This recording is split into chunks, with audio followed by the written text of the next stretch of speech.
The Commanders lose in blowout fashion for the third straight preseason game, losing to the Baltimore Ravens today at home by a final score of 30-3. Now, the kind of the theme of our post-game shows here throughout the preseason, guys, is I do not care about the score. Now, obviously, it doesn't feel good to know that your backups are so bad that you are getting absolutely trounced by other backups in these preseason games. But I do think that there's some positivity to take away from this football game. There's not a whole lot, but there is some. Today we'll be talking about my winners and losers from preseason week 3 and kind of talk about the future of this football team as we approach week 1 in the season opener versus the New York Football Giants. Before we get into the content today, guys, do not miss a post-game show this year. Click that subscribe button because we're going to be posting these post-game reactions for every single Commanders game this year. So do me a favor, click that subscribe button and join the Commanders Report family today. Okay, so first, because there's no injuries, we can just get right into the winners. And my first two winners are two players that didn't even play a snap today. Bill Krosky-Merritt, the running back, and Jalen Lane, the wide receiver, two rookies that did not play today. And what that means is that, those guys are expected to have a role with this football team, and Dan Quinn didn't want to risk their health in this particular football game, right? It's Bill Krosky-Merritt in particular, he doesn't play today along with Austin Eckler, who's expected to be the number 2 running back, but Chris Rodriguez Jr. does play today, which indicates that Bill Krosky-Merritt is likely going to be the RB1. I thought Chris Rodriguez Jr. did have a good day today, though. He was out there, and when he was the one touting the rock, this run game looked functional, at least. It was probably the best thing about that first-team offense today with Sam Hartman out there. We'll talk about him later in today's show. But, yeah, Bill Krosky-Merritt, the fact that he didn't play today made him a big winner because it tells us exactly what the Commanders' plans are for him this year. And Jalen Lane, same thing, not playing today, lets us know that he's going to have a role with the Commanders this year, and they didn't want to risk injuring him. And then Chris Rodriguez Jr. doing a good job touting the rock. I think he's going to probably make this team, and the team will probably carry 4 running backs this year. Colson Yankoff, another winner that I have here, had that big play in the first half. It was pretty much the reason why Ponzi and I lost our prize picks projection today, which we'll be talking about here in just a second, because Yankoff, yanked off a 51-yard absolute shots on a seam ball. Great contact balance, showed off the speed. I don't know if he's going to make the final roster. He's a pretty good special teams player, so we'll see, but he certainly made a good case for himself here as a backup tight end. I also thought Ali Cahoe continued to look better than Kane Medrano, who we'll talk about later in today's show.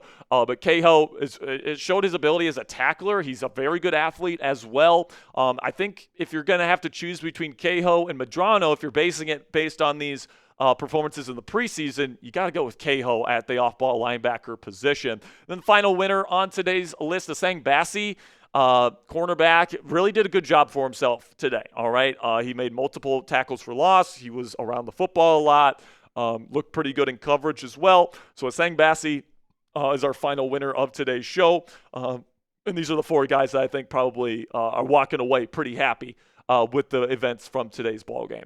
So who's your guy? Let me know down there in the comments section. Who was the biggest winner from today's game? Let me know what you guys think down there in the comments section. For me, I think the biggest winner out of the last 2 days has been Bill Krosky-Merritt because, of course, Brian Robinson Jr.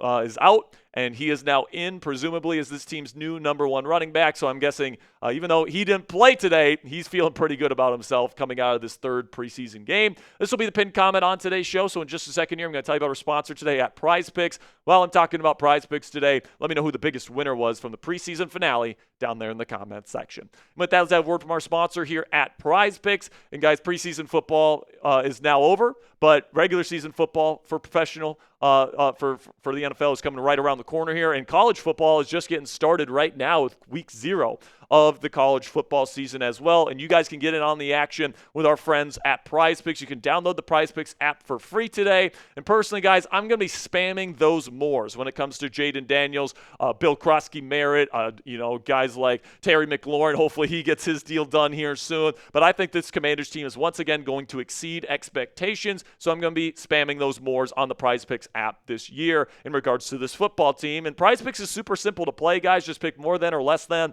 on 2 to 26 player stat projections, and if you get your picks right, you could cash in and win up to 2,000 times your money. PrizePicks also puts their members first, so all withdrawals are fast, safe, and secure. PrizePicks offers Venmo, Apple Pay, MasterCard, and more for quick and easy deposits into your account this football season. PrizePicks is the best place to win cash while watching sports this year. Join millions of users and sign up today for free.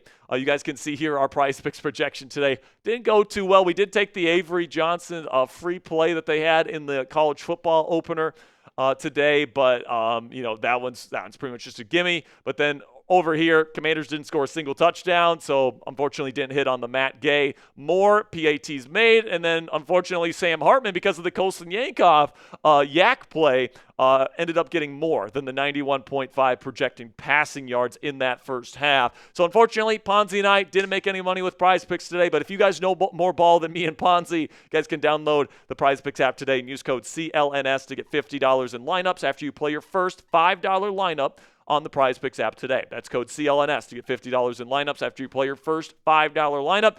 PrizePicks, run your game.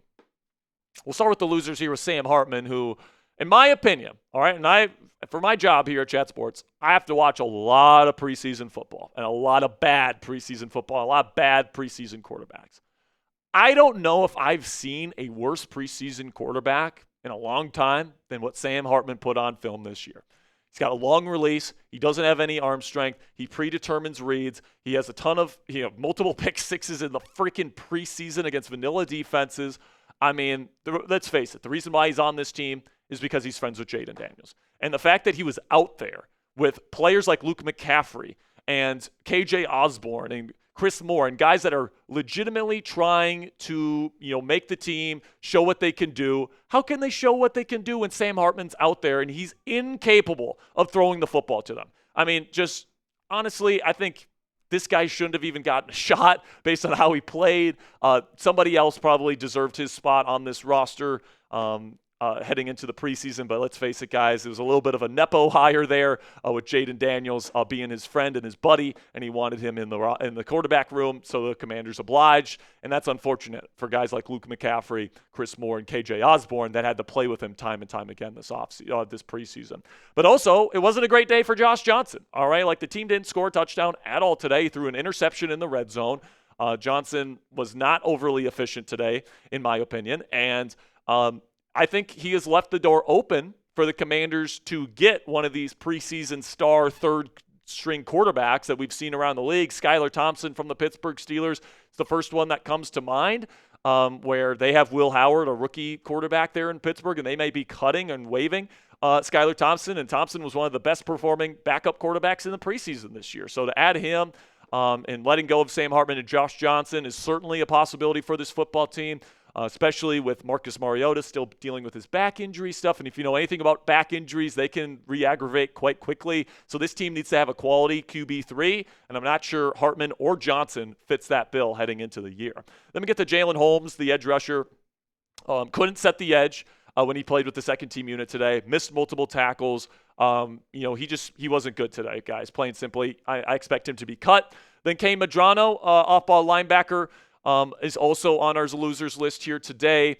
I just think in general he didn't play all that well in the preseason. Not doing too great with the run diagnostics, not doing too great in terms of securing tackles. Just not a lot of splash plays from Medrano. Unlike Alakeho, his UCLA teammate, that's a UDFA that has come in here and has actually tackled pretty well, has made some impact plays. If I have to choose between those two former UCLA Bruin linebackers, I'm not going with Medrano at this point, but we'll see because he was a draft pick. Then we get to Robert McDaniel, and I'm not going to lie, man, I was excited about this kid's versatility coming into this year. He was one of my favorite UDFA signings for the Commanders because he can play safety, he can play corner, he can play nickel, he can even play a little bit of linebacker, he could play a little bit of edge, right? He did a lot at Jackson State. But, it just seemed like he's a jack of all trades, but he's kind of a master of none. He dabbles in everything, but he's not an expert in anything.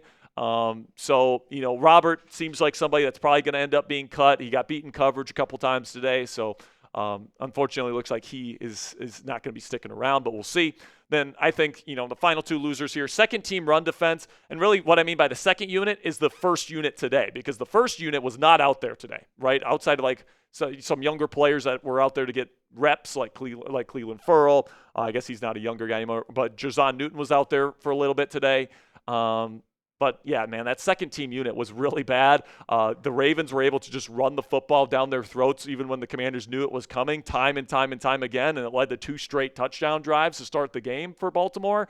The first-team running unit has looked pretty good in camp. So, hopefully, that unit's able to get the job done when we play the New York Giants, Tyrone Tracy, in Week 1. But, yeah, if there's injuries to this defensive line, and you have to play a guy like Jalen Holmes, for example, I think you're in big trouble. Then the final loser of today's game was Commanders fans, man. Watching that game was torture, all right? Like 30-3, your offense isn't doing anything. Your defense can't stop the run, can't get off the field on third down. Watching 3 straight preseason games where you're getting the brakes beat off of you, it's not fun, all right? So, obviously – the theme of the preseason this year is we do not care about getting blown out in the preseason. We only saw 1 drive with Jaden Daniels in the first-team offense, and it was 4 plays, 4 rushes, for a touchdown. Okay, so the first-team unit looks fine.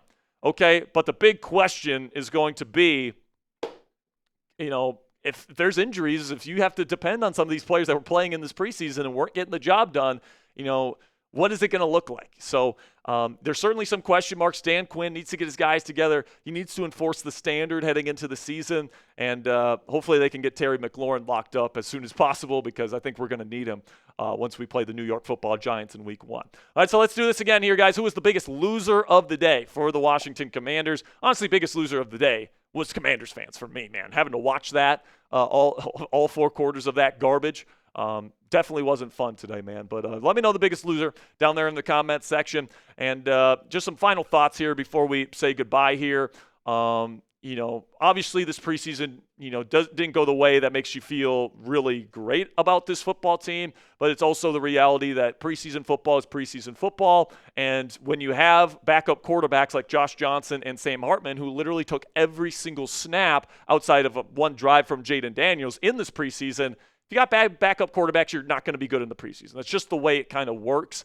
And unfortunately, the Commanders had a pair of some of the worst quarterbacks to play in the preseason that were pretty much taking every single snap. So once you start there as a starting point, you're not going to win these preseason games. You can't expect to do that.